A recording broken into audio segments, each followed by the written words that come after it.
Gjithmonë jemi mësuar ta shohim në ekran Spartak Nxelën, teksa flet për situatën politike në vend dhe shpesh i ftohet në arsyetime të ndryshme.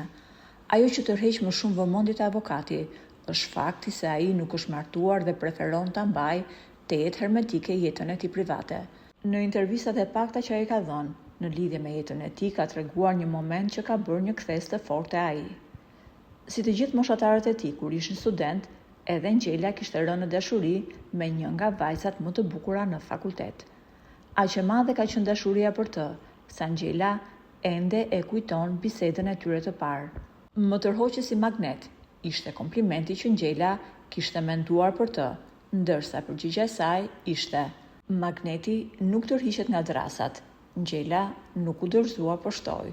Drasa diku e ka edhe një gosht dhe vajza nuk e mbajti dot të qeshurën.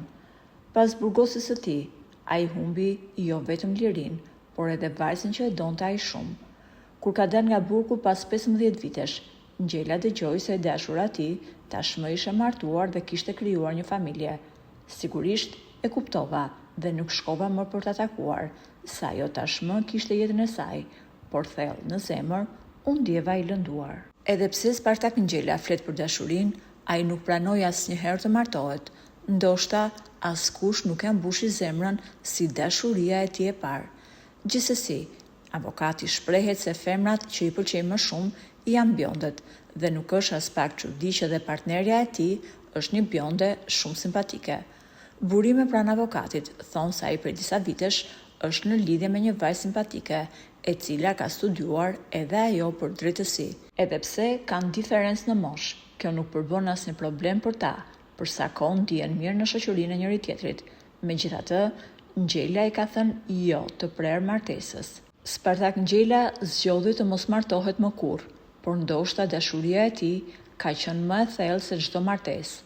A është e vërtet ajo që qëndron në zemër për gjithmonë, apo ajo që jetojmë përkohësisht?